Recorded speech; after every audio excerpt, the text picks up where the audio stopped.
Hey guys, welcome back to Brake Stand Garage. Today I'm going to be working on the aluminum block LC9 still. I'm going to clean up the crosshatch pattern because I think it's too shallow of an angle. I'm going to go a little slow with the RPM. I'm going to go a little more frequent with the oscillating of the tool. Just get that 45-degree crosshatch pattern. I want to finish cleaning up the pistons, get the carbon off of them and out of the ring grooves. I'll show you guys that process and what I'm using to do that. And we'll get the ring gap set to about 30 thou on the top ring, and then we'll go ahead and do maybe a 26 to 28 on the second ring, and we'll just dive right into it. So over here I have my work area, super messy, but I'll show you an old piston, uncleaned. I hit this with a nylon brush for a little bit with some carburetor cleaner, but it really didn't clean them up too well, so I went down to the store. You can see some build up in there and whatnot. I went to the store. I picked up some of this Chem Dip carburetor parts cleaner. I'm sure that there's plenty of other brands you can use. This just was like $29, and it was readily available. I let it soak in here. There's a little basket. I took the basket out and set this piston down in there. I let it soak. I actually forgot about it for like 2.5 hours, and it cleaned up pretty well.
I think I got a pretty good pace going.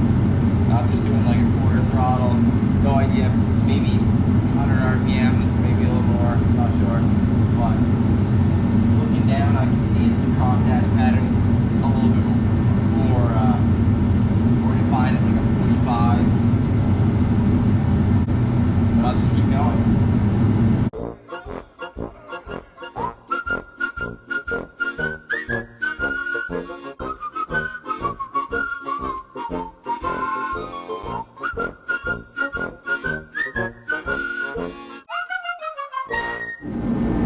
Guys, I got the first ring in, everything's cleaned up and the ring's in, and I get, can't really see too well, but 12 thou. So the ring gap right now is 12 thou, and that is way too tight for boost. I think stock is like 15 thou. So never just grab like a fresh set of rings and slap them in, because you have no idea where the ring gap is going to be, and it will change from cylinder to cylinder, because none of these are exactly the same. So I'm going to go ahead, take that one out, buzz a little bit off with the grinder. What I do is I let the grinder fire up to full speed, let go of the trigger, and just take the ring, come across, and kind of squeeze the gap around the disc. I don't do it very hard, and then I have a small file that I'm gonna, if there's any burrs, I'm gonna file that off so I don't scratch the cylinder putting it back in. And we'll get that done and go all the way around, and we're gonna target like 28 and 30 thou. I know that's a kind of a big gap, but I'm gonna target, you know, if 28 goes, I'm gonna call it good enough. And then if 26 goes for the second compression ring, then I will let that one go as well. So 26 minimum for the second ring, 28 minimum for the first ring.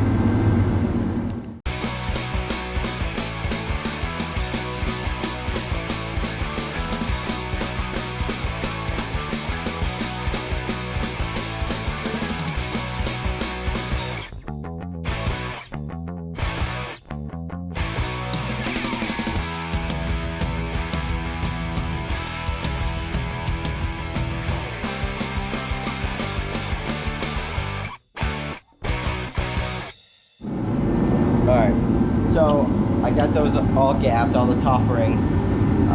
They gapped to about 29 thou. The first one went a little overboard actually on the first shot and gapped it to about 32 thou, which is quite a bit. I think I'm still okay. And what I'm going to do now, I'm going to leave these rings in here. I gapped all the top ones. I'm just going to go ahead and push them down a little bit further in the hole. This way I can leave them in the cylinder that they were gapped to, and I can go ahead and gap the second ring if they need it, which I'm sure they do a little bit, without losing track of these. Or, you know, I could label a napkin or something and set them on the napkin, but I'd probably screw that up and end up losing track. So I push those further down in the hole so they're just kind of out of the way. I will take the second rings and I'll get going on those, gap those, and once I get in the flow, it should only take me like 15 minutes. And then I'll check on these pistons over here that have been soaking, and then hopefully we get the rings on these and get the pistons in the holes. Be done with this for the day.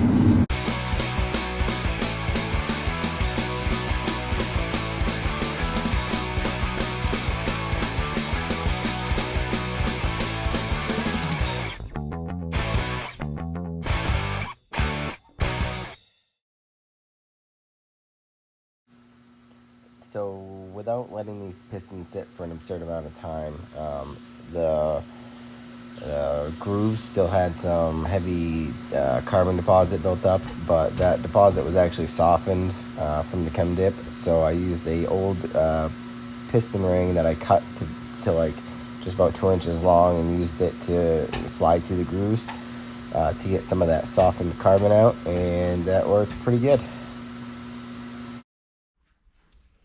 So we're back just a couple hours later. See if I can, so I have some cross hatch pattern in there.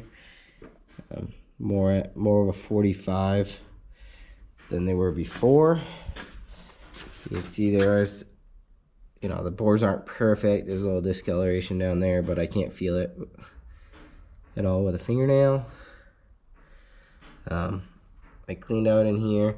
There's a lot of this staining where the oil was running back down off of the push rods, you know, dripping off the push rods. I don't really want to disturb that too much. It's just a staining, like a very, very thin layer. But I gotta go through and make sure that there's no little lint or anything, or fabric from my crappy rags I've been using. I'm gonna get a tap and some plugs to plug these off. I know there's I can get like an LS3 or an LS2 valve cover with the O-rings, but by chance, if I have this engine for longer than 6 miles, you know, maybe a year or two down the road, if I still have this engine, then I don't have to worry about those O-rings failing. I've seen a few instances online, just, you know, 2 or 3, where people say that they have had those O-rings deteriorate or harden up and they lose oil pressure due to the oil leaking out of these. So that is absolutely possible. Not that it would happen right off, but it's a long-term thing that could cause an issue that I'd like to avoid. So I'm going to go ahead, I'm going to avoid the $30 or $40 cover, and I'm probably going to spend almost that on a drill, 1/8 NBT tap, and some aluminum plugs to screw down into there, the cap, the Allen head ones, so they'll sit flush. And then I did play around with my camshaft. I'll show you my camshaft, what I've done over here. So that's the lobe that, the journal that was chowdered.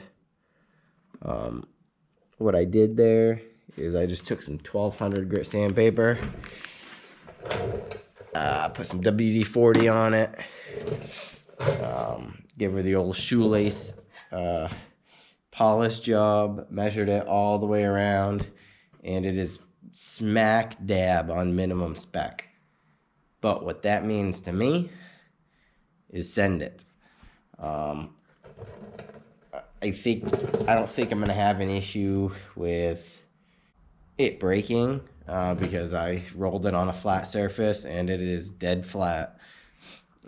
So I don't think it's gonna break, but I'm not positive. So what I'm gonna do is I'll put it in, I'm gonna run it. So with that said, I just ordered some bearings at O'Reilly's, and I'm gonna go pick them up. So I mean, honestly, I'm very excited that I got this aluminum block. I'll show you guys how light this is. Maybe it will mean something to you guys, maybe not. But for the iron block, I had to, even when there's nothing in it, no rotating assembly, in order to flip this thing around, I actually have to like put my back into it, grab it with both hands, and pull it up around and shimmy it back up, and like I'll also try to step on the stand because it's creating so much friction in this little knuckle here. So it's a pain, but like I know this doesn't have anything in it or bolted to it or anything, but like this kind of goes to show you how light this thing actually is. Like the aluminum block is significantly lighter. I read that it's half the weight. I believe that the aluminum block is 100 pounds and the iron block is 200. I'm not 100% sure, do your own research, but I'm pretty sure that this is half the weight. But I mean, just spinning it around empty is significantly easier than the iron block. Alright guys, well, I don't want to make these videos too much longer than they have to be, so I'll wrap this one up, call it a day. I picked up some rod bearings today, so I'm gonna maybe find the tools to tap all these out, and plug them off tomorrow. If I can get that done, then I wanna put the pistons in the holes, put the rod bearings in, torque everything down, get the rotating assembly together, and maybe even slap the cam in and start buttoning the bottom end up. But that's it for tonight. Thanks for watching, and we'll see you next time.